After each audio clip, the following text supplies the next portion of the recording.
کہتے ابن بطوطہ نے نہ کسی بڑے قافلے کا انتظار کیا، نہ کسی شاہی سرپرستی کی تلاش کی۔ وہ تنہا سادہ لباس میں ایک اونٹ پر سوار ہو کر طنجہ سے مکہ مکرمہ کی سمت روانہ ہو گئے۔ ناظرین، اس سفر کو آج کے معیار سے نہیں بلکہ اس دور کی حقیقتوں کے ساتھ دیکھا جائے تو بے حد خطرناک تھا۔ راستے غیر محفوظ تھے، شہروں کے درمیان میلوں لمبے ویران صحرا تھے جہاں نہ سایہ تھا نہ پانی، جگہ جگہ ڈاکوؤں کے حملے، بیماریوں کا خوف، بھوک اور تنہائی سب ان کے ہم سفر تھے۔ کئی مرتبہ ایسا ہوا کہ وہ شدید بیمار پڑ گئے، کبھی راستہ بھٹک گیا، کبھی جان کا خطرہ منڈلانے لگا، مگر حیرت انگیز طور پر ہر آزمائش کے ساتھ ان کا حوصلہ کمزور ہونے کی بجائے مزید مضبوط ہوتا چلا گیا۔ یہی وہ مرحلہ تھا جہاں ابن بطوطہ کا اصل جوہر نکھر کر سامنے آیا۔ وہ صرف سفر نہیں کر رہے تھے، وہ خود کو دریافت کر رہے تھے۔ ہر مشکل ان کے لیے سبق بن جاتی اور ہر خوف انہیں مزید ثابت قدم کر دیتا تھا۔ طویل، تھکا دینے والے اور صبر آزما سفر کے بعد جب ابن بطوطہ مکہ مکرمہ پہنچے تو ان کے دل پر ایک عجیب کیفیت طاری ہو گئی۔ وہ شہر جس کا تصور برسوں سے ان کے ذہن میں بسا ہوا تھا اب ان کی آنکھوں کے سامنے تھا۔ خانہ کعبہ کا پہلا دیدار ان کے لیے محض ایک منظر نہیں بلکہ ایک روحانی زلزلہ تھا۔ وہ لمحہ ان کی زندگی کے ناقابل فراموش لمحات میں شامل ہو گیا۔ انہوں نے نہایت خشوع و خضوع کے ساتھ حج ادا کیا، مگر اس کے ساتھ ساتھ ان کا قیام مکہ میں کئی ماہ تک جاری رہا۔ اس عرصے میں ان کی زندگی کا دائرہ یکسر بدلنے لگا۔ مکہ اس زمانے میں صرف عبادت کا مرکز نہیں تھا بلکہ عالم اسلام کا ایک زندہ علمی اور تہذیبی سنگم بھی تھا۔ دنیا کے مختلف خطوں سے علماء، فقہاء، طلباء اور مسافر یہاں جمع ہوتے تھے۔ لہٰذا ابن بطوطہ نے اس موقع کو ضائع نہیں کیا۔ وہ علماء کی مجالس میں بیٹھتے، مختلف ملکوں کے لوگوں سے گفتگو کرتے، ان کے شہروں، رسم و رواج، سلطنتوں اور راستوں کے بارے میں سنتے۔ ہر نئی بات ان کے دل میں ایک نئی دنیا کا دروازہ کھول دیتی۔ مصر، شام، عراق، یمن، ہندوستان اور افریقہ کے قصے ان کے تخیل کو مہمیز دینے لگے، اور اسی مقدس شہر میں ایک فیصلہ خاموشی سے ان کے دل میں جڑ پکڑ گیا۔ انہوں نے محسوس کیا کہ اگر وہ اب واپس لوٹ گئے تو شاید زندگی بھر اس تشنگی کے ساتھ جئیں گے۔ چنانچہ انہوں نے طے کر لیا کہ وہ صرف حاجی بن کر واپس نہیں جائیں گے بلکہ دنیا کے مسافر بنیں گے۔ ناظرین، یہ فیصلہ کسی شور و غوغا کے ساتھ نہیں ہوا، مگر اسی لمحے ابن بطوطہ کی زندگی نے وہ رخ اختیار کیا جس نے انہیں تاریخ کا سب سے عظیم سیاح بنا دیا۔ کہتے ہیں حج کی ادائیگی کے بعد ابن بطوطہ کے لیے واپس وطن لوٹ جانا ممکن نہ رہا، کیونکہ مکہ مکرمہ میں کیے گئے فیصلے نے انہیں ایک نئی شناخت دے دی تھی۔ وہ اب صرف ایک مسافر نہیں بلکہ دنیا کو سمجھنے والا ایک جستجو گر بن چکے تھے۔ چنانچہ انہوں نے جزیرہ عرب سے آگے قدم بڑھایا اور عراق، ایران، یمن اور مشرقی افریقہ کی طرف سفر کا آغاز کیا۔ عراق میں داخل ہوتے ہی انہوں نے بغداد کے علمی ماحول، مدارس، مساجد اور بازاروں کو قریب سے دیکھا۔ یہ شہر اگرچہ ماضی کی عظمت سے کچھ محروم ہو چکا تھا، مگر علم اور تہذیب کی رمق ابھی بھی اس کی فضا میں موجود تھی۔ ایران میں انہوں نے مختلف سلطنتوں کے اثرات، شہری نظم و نسق اور عوامی زندگی کا مشاہدہ کیا۔ ہر شہر ایک نئی کہانی سناتا اور ہر قافلہ ان کے لیے معلومات کا نیا خزانہ لے کر آتا۔ یمن میں ابن بطوطہ نے بندرگاہی شہروں کی گہما گہمی، سمندری تجارت اور مختلف نسلوں کے لوگوں کا امتزاج دیکھا۔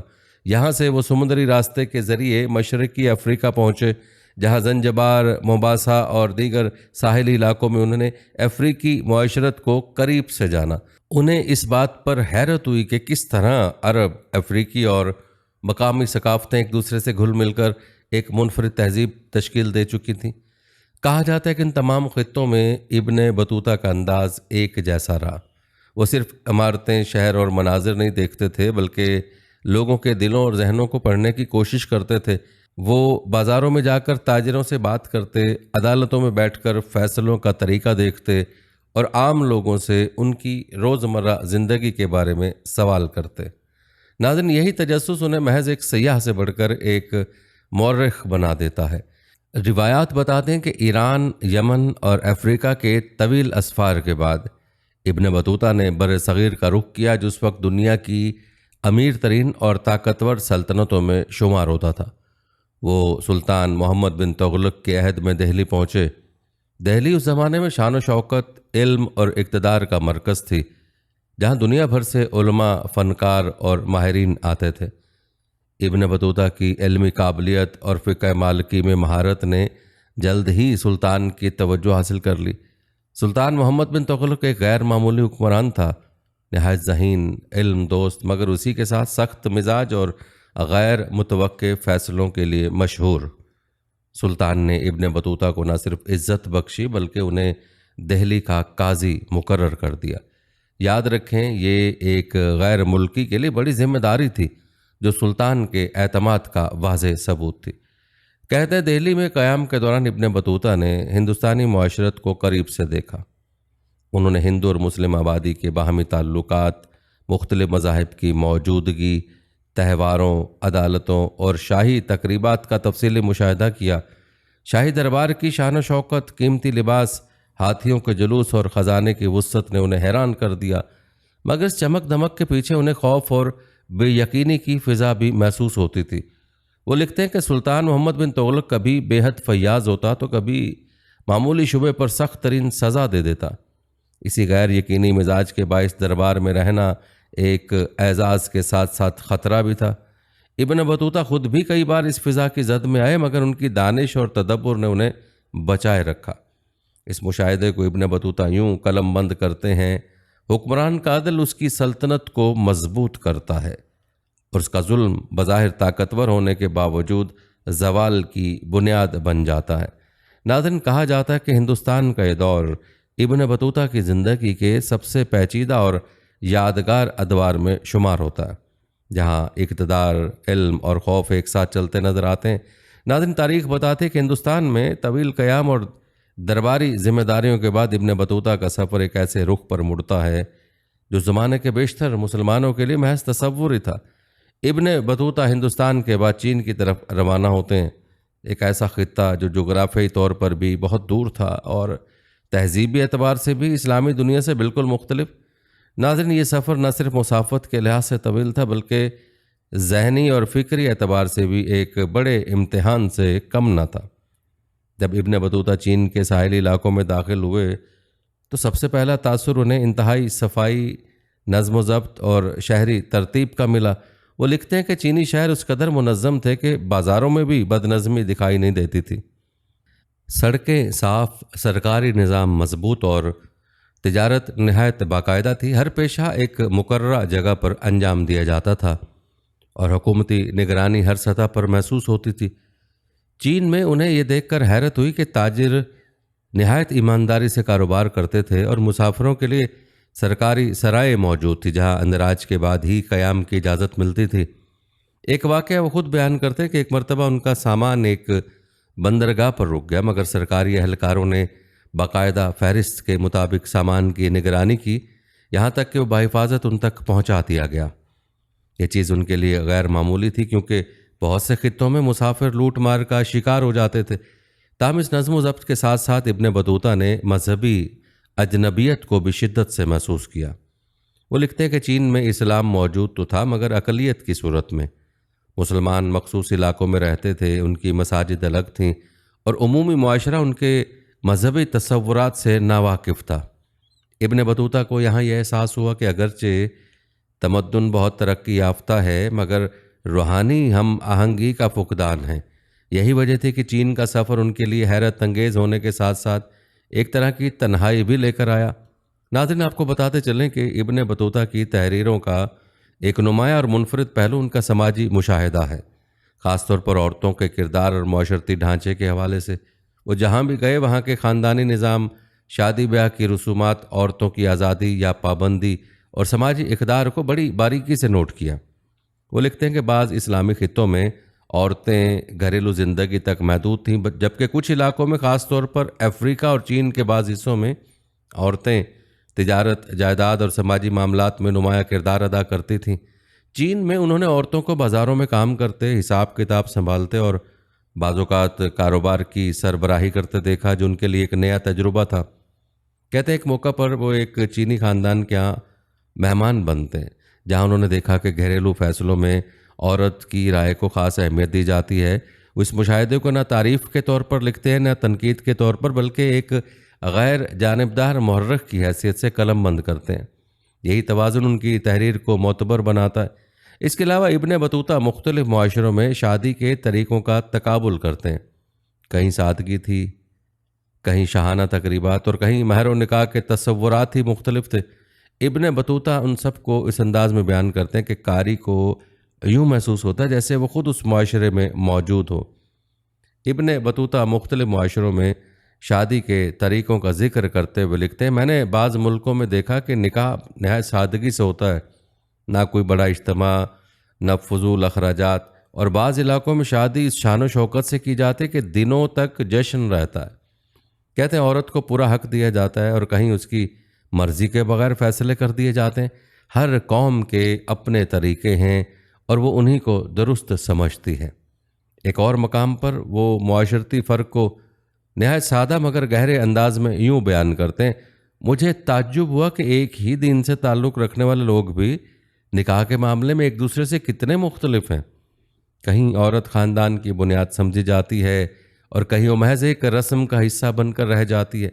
ناظرین، یہی وہ انداز ہے جس میں ابن بطوطہ محض واقعات نہیں سناتے بلکہ قاری کو مختلف تہذیبوں کے اندر لے جا کر کھڑا کر دیتے ہیں۔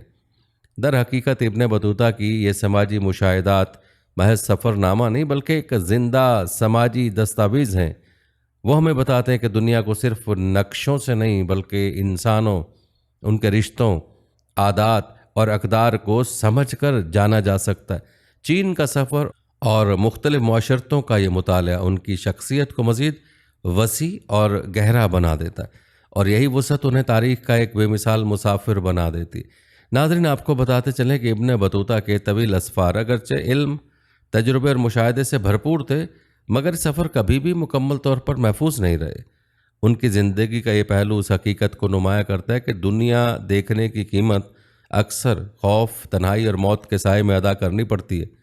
وہ جس دور میں سفر کر رہے تھے اس زمانے میں نہ پختہ سڑکیں تھیں، نہ محفوظ سرحدیں، اور نہ ہی مسافروں کے لیے کوئی یقینی تحفظ۔ کئی مواقع پر وہ ایسے علاقوں سے گزرے جہاں ڈاکوؤں کی حکمرانی تھی، قافلوں پر حملے عام تھے اور مسافروں کو لوٹنا معمول سمجھا جاتا تھا۔ ابن بطوطہ خود لکھتے ہیں کہ ایک مرتبہ ان کا قافلہ راستے میں گھیر لیا گیا، سامان چھن گیا اور جان بچانا سب سے بڑی کامیابی بن گیا۔ اس لمحے انہیں شدت سے احساس ہوا کہ علم کا مسافر ہر وقت تلوار کی نوک پر کھڑا ہوتا ہے۔ بعض خطوں میں انہیں سیاسی بد اعتمادی کا سامنا کرنا پڑا، اجنبی ہونے کے باعث ان پر جاسوسی کے شبہے کیے گئے اور ایک سے زیادہ مرتبہ انہیں قید میں ڈال دیا گیا۔ قید کا یہ تجربہ ان کے لیے نہایت کٹھن تھا، کیونکہ نہ زبان پوری طرح سمجھ میں آتی تھی، نہ یہ معلوم ہوتا تھا کہ رہائی نصیب ہوگی یا نہیں۔ ان لمحوں میں وہ لکھتے ہیں کہ انسان کو اپنے علم، مرتبے اور شناخت سب بے معنی لگنے لگتے ہیں اور صرف جان کی سلامتی کی دعا باقی رہ جاتی ہے۔ ایک موقع پر انہیں سمندری سفر کے دوران شدید خطرے کا سامنا کرنا پڑا۔ طوفانی ہواؤں نے جہاز کو ہلا کر رکھ دیا اور کئی مسافر یہ سمجھ بیٹھے کہ اب بچنا ممکن نہیں۔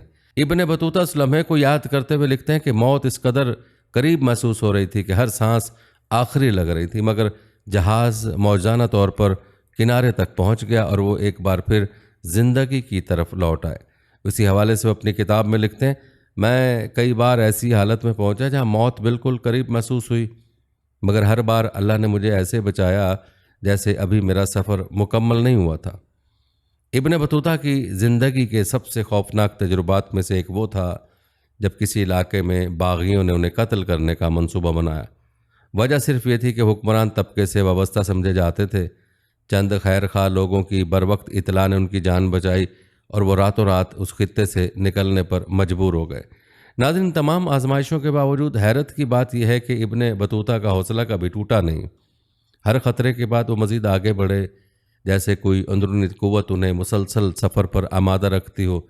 بار بار بچ نکلنے کے واقعات انہیں خود بھی اس احساس تک لے آئے کہ شاید تقدیر نے انہیں کسی خاص مقصد کے لیے منتخب کیا ہے۔ یہی احساس ان کی زندگی کو ایک عام مسافر کی کہانی سے بلند کر کے تاریخ کے ایک غیر معمولی کردار میں بدل دیتا ہے۔ ناظرین، آپ کو یہ جان کر یقیناً حیرانگی ہوگی کہ تقریباً 29 برس تک دنیا کے مختلف خطوں کی خاک چھاننے کے بعد ابن بطوطہ بالآخر اپنے وطن مراکش واپس لوٹے۔ یاد رکھیں، 29 برس کا زمانہ زبان پر ہلکا محسوس ہوتا ہے۔ یہ زمانہ ایک انسان کی آدھی زندگی ہے۔ کہتے ابن بطوطہ کی واپسی محض ایک مسافر کی گھر لوٹنے کی کہانی نہیں تھی، بلکہ ایک ایسے انسان کی واپسی تھی جو اپنے ساتھ پوری دنیا کے مشاہدات، تجربات اور کہانیاں سمیٹے ہوئے تھا۔ جب وہ طنجہ کی سرزمین پر قدم رکھتے ہیں تو وہ وہی نوجوان نہیں رہتے جو برسوں پہلے حج کے ارادے سے نکلا تھا، بلکہ وہ ایک ایسا شخص بن چکا تھا جس نے 3 بر اعظموں، درجنوں سلطنتوں اور لاتعداد تہذیبوں کو قریب سے دیکھا تھا۔ کہا جاتا ہے کہ مراکش کے سلطان ابو عنان فارس کو جب ابن بطوطہ کے طویل اور غیر معمولی اسفار کا علم ہوا تو انہوں نے فوراً حکم دیا کہ اس مسافر کی یادداشتوں کو محفوظ کیا جائے تاکہ آنے والی نسلیں اس علم سے فائدہ اٹھا سکیں۔ سلطان کے حکم پر معروف عالم ابن جزی کو مقرر کیا گیا کہ وہ ابن بطوطہ کے بیانات کو تحریری شکل دیں۔ یوں ابن بطوطہ اپنی یادداشتیں سناتے جاتے اور ابن جزی انہیں قلم بند کرتے جاتے۔ اس طرح جو کتاب وجود میں آئی وہ تاریخ میں رحلہ ابن بطوطہ کے نام سے مشہور ہوئی۔ یہ کتاب صرف راستوں، شہروں اور فاصلوں کی فہرست نہیں تھی، بلکہ ایک زندہ دنیا کی تصویر تھی۔ اس میں سفر کی تھکن بھی تھی، حیرت بھی، خوف بھی، خوشی بھی، اور انسانوں کے مختلف رنگ بھی۔ کہیں شاہی درباروں کی شان و شوکت تھی تو کہیں غریب بستیوں کی سادگی، کہیں علم کی محفلیں تھیں تو کہیں جنگ، قحط اور بد امنی کے مناظر۔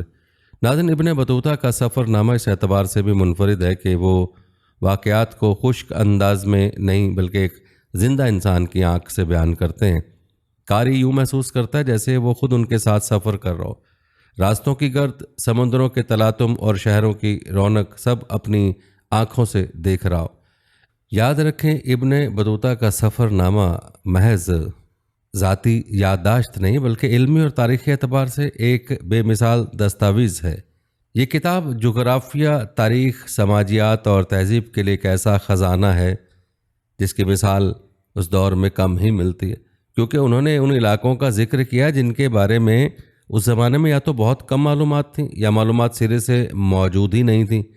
ناظرین، ابن بطوطہ کے مشاہدات سے ہمیں معلوم ہوتا ہے کہ مختلف خطوں میں حکمرانی کے نظام کیسے تھے، عدالتیں کیسے کام کرتی تھیں، بازاروں کا انداز کیسا تھا اور عام لوگوں کی روزمرہ زندگی کس طرح گزرتی تھی۔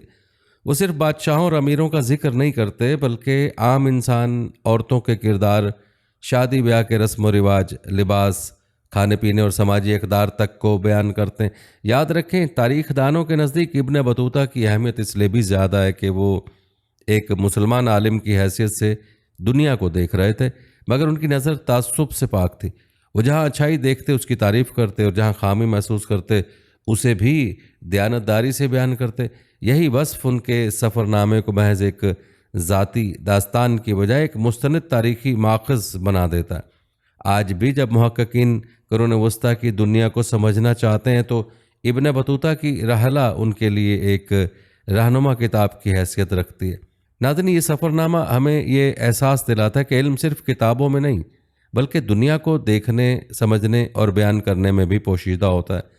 ناظرین، بات کی جائے اس عظیم انسان کی وفات کی تو روایت کے مطابق ابن بطوطہ کا انتقال تقریباً 1368 میں مراکش کے سرزمین پر ہوا، اسی وطن میں جہاں سے ان کا طویل اور حیرت انگیز سفر شروع ہوا تھا۔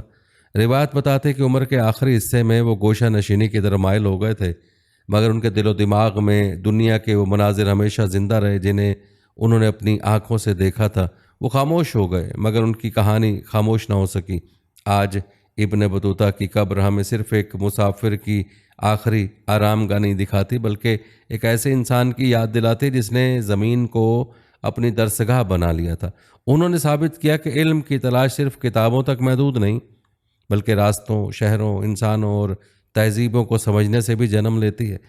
ناظرین، تاریخ میں ابن بطوطہ کا مقام اس لیے منفرد ہے کہ وہ محض سفر کرنے والے نہیں تھے بلکہ دیکھنے، سمجھنے اور محفوظ کرنے والے انسان تھے۔ ان کا سفر نامہ آج بھی زندہ ہے اور ہر قاری کو یہ پیغام دیتا ہے کہ اگر انسان میں جستجو زندہ ہو تو پوری دنیا اس کی کہانی بن سکتی ہے۔ یاد رکھیں، ابن بطوطہ دنیا سے رخصت ہو گئے مگر ان کا سفر کبھی ختم نہیں ہوا۔